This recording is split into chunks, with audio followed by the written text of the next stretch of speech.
Alright, magandang araw sa inyo mga kabutsawals. Ngayon, nandito tayo sa Olongapo. Para dun sa mga viewers, buyers na naghahanap ng property dito sa Olongapo, eto na ang inaantay nyo. Meron po tayong for sale na property dito sa Olongapo, Gordon Heights, Olongapo City. Okay, so yan, kikita nyo yan. Itong lugar po na to, mataas to. So yan to, pataas tong kalsada. Okay, so from Manila, Olongapo is about 1.5 hours to 2 hours. Depende po yan kung anong oras kayo bumiyahe, no? From Balintawak exit. So dire-diretso na po kayo doon sa may SBMA. Paglabas nyo, nandito na po kayo sa Olongapo, no? So ito po yung property for sale. Yan. Mamaya tanong natin kung gaano kalaki itong property na to, ano? At kung magkano, ano yung mga nandyan sa loob, ano yung structure niya, ilan yung floor area. Pero gusto ko muna sabihin sa inyo na ito, access road din po yan, papunta ng pinaka downtown ng Olongapo. Ito, ganun din po yan, ano. Okay, from here sa lugar na to, it's about 10 minutes drive papunta na ng SM, hospital, no, para sa mga nagtatanong dyan, sa palengke, mga commercial districts, no. Malapit lang po itong lugar na to. Yan. Okay, pasok po tayo sa loob. Yun, no. Okay, there you go. Good. So pwede pa kayo mag-park dito ng mga 2-3 sasakyan, no. Maluwag yung space pa dito. Tapos, boss, anong meron sa taas? Ano yun? Yung nasa taas? Ano po? Guest room po. Guest room. Okay, by the way mga kabutsawals, yung loob ng bahay, nasabi sa akin, 3 to 4 bedrooms yata. Tapos dito may isang guest room. May CR ba dyan? Wala. Nandun ang CR niya. Okay, pwede ba makita? Okay, tignan. Ano pangalan mo, sir? Charles po. Charles. Okay. Ano ka nung may-ari? Ano po? Pamangkin. Pamangkin. Sige. Akit muna tayo dun sa taas, ano? Tignan muna natin para pagbaba natin mamaya, ikot tayo dito sa paligid. Yan. Akit tayo sa taas.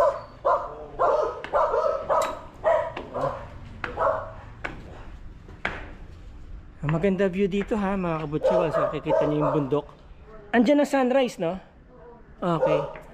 Yan. Ito, may maliit siya na balcony dito. Ito ang guest room. So, kailangan nilang i-repair yung mga tiles, no? Pwede pabukas ng ilaw. Yon.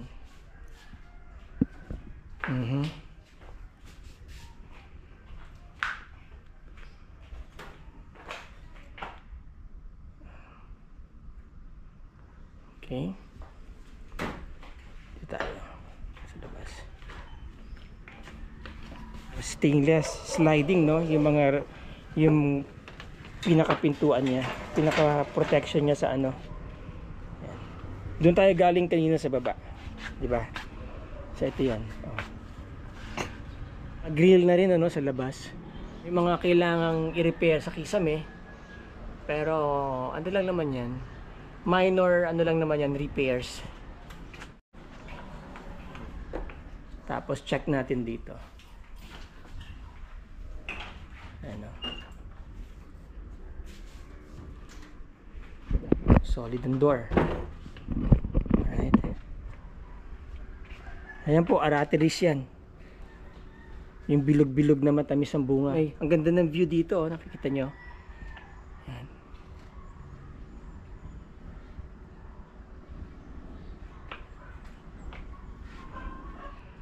Paano tayo mga kabutsawals? So dyan tayo galing kanina sa hagdan na yan. Dyan tayo pumasok. Alright. Let's move. Boss, ano to? Sa solar po ata. Okay. Yan. Meron po silang solar dito. Kaya makakatipid talaga kayo ng kuryente. Yan. Sa to, ano? Nandito yung solar panel nyo. Halos lahat yan covered ng solar panel. Yun. Alright, so baba na tayo. Okay.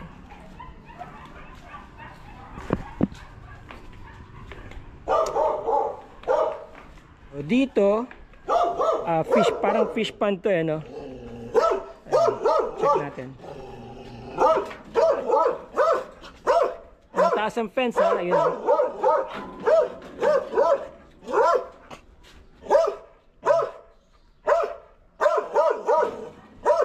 So ayan ang bahay. Okay. Ito yung pinaka veranda niya. Dito muna tayo sa gilid ng bahay, no? May CR dito. Ayan. Yun. Okay. Ito ang CR. Mga minor, minor repairs lang na kailangan gawin. Kagaya nitong pintuan, ayan. And then, well grilled naman yung pinakabahay. Okay pa naman yung mga kisame, kailangan lang ng repaint. Alright? Tapos may generator sila, ayan no. Ang laki ng generator nila. Then dito pwede pa kayo maglagay ng halaman dito. May parang pinaka plant box. And then magandang pagkaka-fence, meron ding barbed wire. Ayun no. Nakikita kong barbed wire. Okay. So generator, maiiwan na daw po yung generator. Diesel siya, of course, usually ganyan naman yung mga diesel, no. Tignan natin yung specifications niya. 15 kVA, 220 volts, no. Generation output is 15 kVA. Malaki. Malaki. Kaya niyang patakbuhin lahat ng aircon dito. Oo, kahit buksan niyo pa lahat ng aircon, kaya niyang patakbuhin yan. Yung generator na yan. Alright, labas tayo. Check natin yung kabilang side. Okay.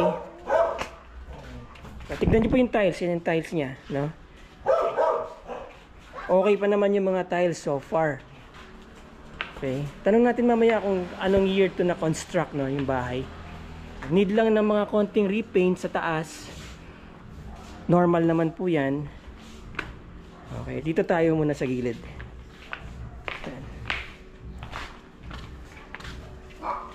Okay.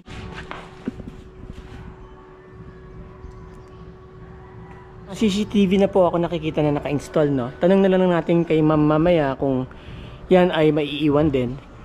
So ayan, tignan nyo yung kisame, no. Repaint lang po yan.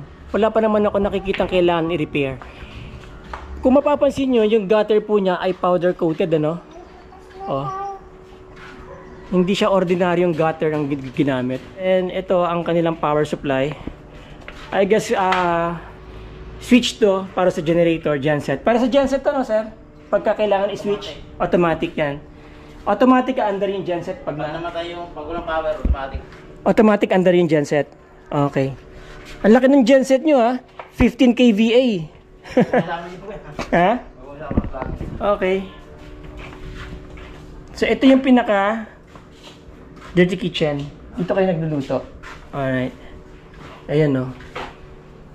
Merong exhaust dito. Industrialized exhaust fan. Re-repair na lang po yan. Gumagana pa ba to? Gumagana pa yan? Okay. Pwede silang... Oo. And then, nandito yung pinaka parang laundry area nila. No? Utility area, gano'n. Nandito yung washing machine and everything, you know. Pasok tayo dun sa pinaka main entrance ng bahay. Pero before tayo umalis, yan. Just to let you know na yung kisame, kailangan na lang ng repaint yan. Wala naman ako nakikitang sira, no. May mga pakonti-konti na kailangan lang sigurong palitan yan. Safe na safe naman tong loob ng bahay kasi may mga grills siyang naka-install o nakakabit. Alright, so may mga built-in cabinets dito. Minor repairs lang po ang kailangan dito. Ayan, o. Alright, napasok na po tayo dun sa loob ng bahay. Ito yung pinaka veranda nila, no? Receiving area. Yun yung gate. Okay. So, dire-diretso kayo dito. Malaki yung kanilang pintuan.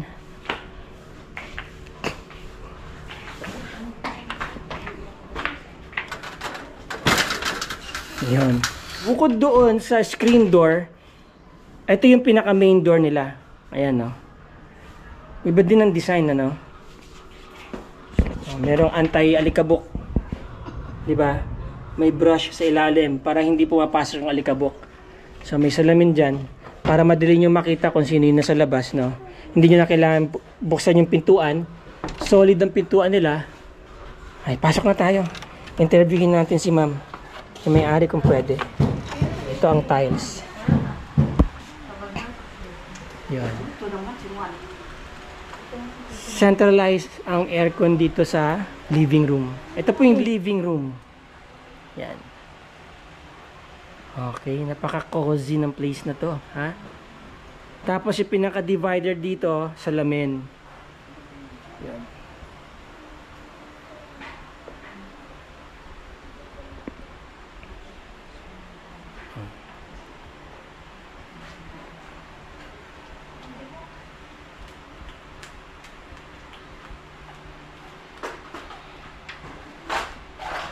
Dito po sa loob, kung mapapansin niyo, okay na okay pa ang kisame dito. Oh. 'Di ba? Mukhang well-maintained naman tong bahay. Maganda. Maganda po. Maganda rin ang pagkaka-design, ano? Yan, maluwag ang living room. Merong bar dito, ano, sa may kitchen. Ito po yung dining area. Alright, yan, no. Makikita niyo may aircon din, ceiling fan. Okay, and then pinaka-divider niya sa kitchen para hindi siya open design, ano. Maganda yung theme ng kitchen kasi parang dark chocolate yung or black yung pagka-finish ng mga built-in cabinets. Yan, oh, ang daming built-in cabinets, oh. Oh. Ganda rin ng ceiling fan, di ba? Okay. So, tanong natin mamaya kung ano mga maiiwan dito. Kung pati ba itong lutuan maiiwan. Siguro, palagay ko, dahil naka-design na siya dyan, eh. So, yun. May rain hood. Alright. Naalala ko na naman si Sir. Naka-granite, no? May mga drawers dyan. Okay. So, from here, yan po ang itsura nung living room at saka ng dining area. Okay. Now, dito, meron din daw kwarto dito. Pero hindi na po natin sisilipin, ano? Titignan na lang natin. Yan. Meron pa pong isang kwarto dito. Ayan, oh. Hindi na po tayo pupunta dahil galit na galit si Papi. Ayan, oh. So, if you can remember, dyan tayo galing kanina doon. Okay? Alright. Ayan.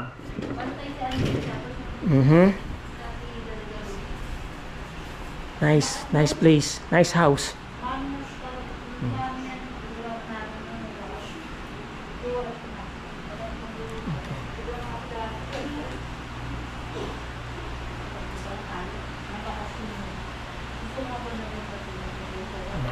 Ito yung primary room. Okay lang, sisilipin ko lang. Okay lang ganyan. Yan. So, ito po yung primary room nila. So, yan. Naka-split type aircon din. I guess. Okay. Hindi na po natin sisilipin ng gusto. Privacy na nila, ma'am, yan.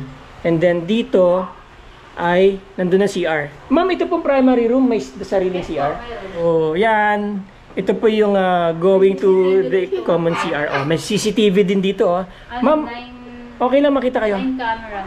Ma'am, okay lang ba yung mga CCTV nyo maiwan na rin? Yes, maiwan talaga yan. Yung ma'am, nasabi nyo sa akin kanina ay pinapatakbo yan na solar power. Yes. So, basically, libre yung kuryente nyo sa aircon. Opo. Wow, galing. Ma'am, itong bahay na to, gaano na po ito katagal na construct? Kami, 8 years na kami dito. Kayo ang nagpa-construct ng bahay? Yes. Ay, Okay. nakabuild rin na siya, kaya lang, nirenovate lang. Nirenovate Yes. nyo lang. Alright, so yun. Okay, ma'am, tignan natin yung mga iba pa dito, ha. Ilang bedrooms po meron yung bahay? Again, 4, ano? 3 and may... Oo, meron pang isa doon na pwedeng gawin din bedroom. Ayan, lahat ng bedroom, mga ma'am, sir, naka-split type aircon. Diba? Oh. Yan. May built-in cabinets na dito. Okay, may mga built-in na rin doon sa taas. Solid po ang pintuan, ha. Okay, and then ito ay another room. Hindi siya ganun kalaki, no? Pero, eksakto lang, no? Eksakto lang yung room niya. Tapos, may sariling CR itong room na to, sir? Ayan, may sariling CR yung room. Okay. Naka-split type aircon din. May mga built-in cabinets dyan sa taas. Lalagyan nyo ng mga abubots nyo. May cabinet na dito. Ayan, no? Alright. And then, ito po yung CR. Yan. Ganda, ha? Oh. Diba? Ang ganda ng ilaw, oh. Nice. Clean.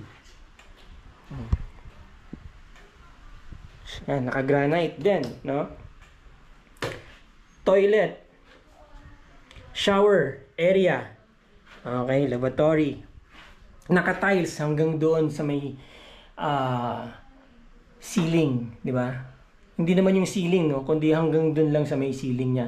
Naka-tiles. Alright. So, yan. Tignan nyo na yung tiles, oh. Okay. PVC ang pintuan ng CR. Okay. Ikot tayo. Yon. Labas na tayo. Punta na tayo doon sa kung magkano ang presyo, gaano kalaki itong bahay na to. Tanong na rin natin, reason for selling, no? Okay. Yan. Yan to. May malaking salamin dyan, di ba? Nakita nyo kanina. Itong salamin na to, parang lumuwag palalo yung bahay, no? Yan. So, si ma'am, siya po yung may-ari ng property, ano, na binibenta itong bahay na to. Ma'am, ang ganda ng bahay nyo. Ang ganda naman talaga ng bahay nyo, oh. Pati yung may-ari. Oo. Pati yung may-ari. Ma'am, magkano nyo po binibenta itong bahay na to? Usually before is 15M. So ngayon bibili ko siya ng 13.5. Okay. Kasi merong mga kailangang i-repairs. So, yun. Repairs. Mm-mm. Sa kabilang ano. Oo. Yung sa 13.5 nyo, sa tingin nyo, negotiable pa ba yun? Semi lang. Okay. Semi-nego. Semi-nego. Then semi-furnished din tong bahay. Semi-furnished po yung bahay nyo. Ano po, yung nakita kong lutuan doon, maiiwan po ba yun? Hindi ah. Hindi maiiwan yun, ma'am. Naka-fix na yung ano eh. Hindi siya nakafix. Yun nandoon. Alam mo, binili yung gas namin. range. Bago lang din namin, ano yun bed. Baka pwede nyo nang iwanan yan, ma'am, kung may buyer. Depende kung magkakasundo kami ng bahay. Ayan, yun, ganun. O, para hindi na siya bibili ng ano, i-fit niya doon. Gusto niya lahat na tubuli niya, pero fix sa price na gusto ko. Okay, so yun, narinig nyo ha, mga kabutsawals ha. May negotiation si ma'am ngayon pa lang. Well, willing naman siyang iwanan yung mga gamit dito. Sarado kayo sa 13.5. Yun. Okay, so ma'am, gaano po kalaki yung area? Ang area niya is 490 square meter. Yung totality po ng kabuuan ng ano. 490. So 490 square meters. Opo. Ito pong bahay nyo, nasabi nyo sa akin kanina, 8 years na kayo nakatira dito. Opo. So nag-move in lang po kayo. Yes. So Before sa ano kami nakatira? Biniktikan. ibig ko po sabihin, nung nag-move in kayo, natanong niyo po ba dun sa dating may-ari kung gaano nakatagal itong bahay na nakatayo?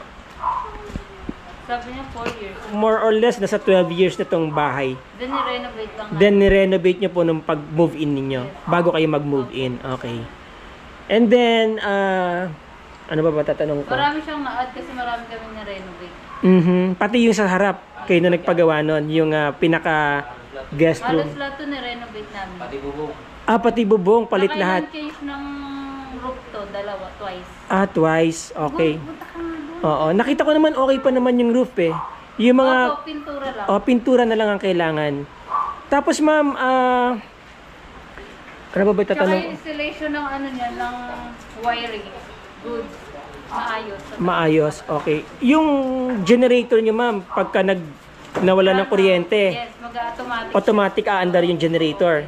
Kaya niyang paandarin lahat. Sabay-sabay ano? Matik yan pagka Matic. Oo. Mag-automatic siya. pag nawala ka ng kuryente. Andito lahat ng main breaker, tsaka yung ano ng Tapos ma'am, doon po sa guest room ninyo, doon sa may gate ano, diyan sa labas. Yes. May nakita akong mga solar panel pag pababa ako doon eh. Yes, 24 panel. 24 panels po 'yon. Okay. May idea kayo kung ilan ang gine-generate na kuryente nun? Kung ilang kilowatts? Pero anong kaya niya pong paandarin? Aircon. Lahat ng aircons kaya niya sabay-sabay? gumawa, kabuuan nitong bahay. Kasama. Sabi nung gumawa, nung nag-install doon, kabuuan ng bahay kaya niyang paandarin. Tapos pwede din daw nilang lagyan niya ng battery para wala na silang gano'ng kalaking bill. Okay. Kasi nga hindi namin siya nilagyan ng battery because mayroong kaming Generator. o automatic. Oo. So, sila. Pag nawala ng kuryente, anong unang gagamitin? Hindi, yung generator. Kasi wala nang storage yon. Ibig sabihin, habang nagmamanufacture siya ng kuryente, nagsusupply siya ngayon dito. So ngayon, ito pong ginagamit natin, hindi na siya solar. Hindi. Kasi wala ng araw. Opo.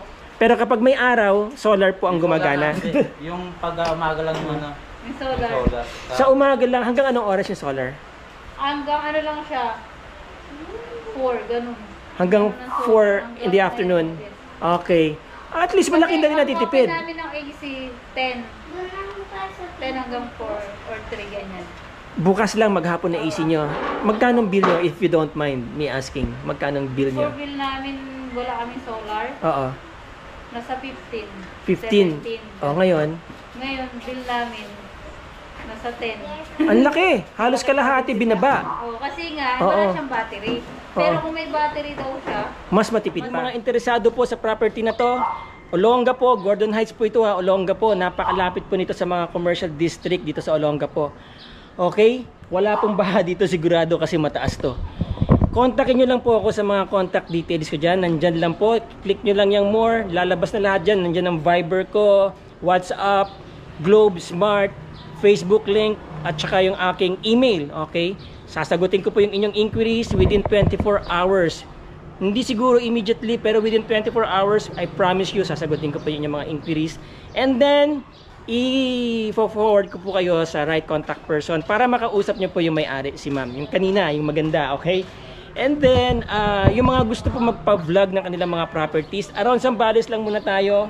Pwede na tayo lumabas hanggang Olonga po. Feel free to get in touch. Puntahan natin yung property nyo, i-vlog natin, i-benta natin. Maraming salamat po sa inyo. At saka sa mga bagong subscribers dyan, at saka sa aking mga silent viewers, maraming salamat po sa inyo. Sorry, it's DJ.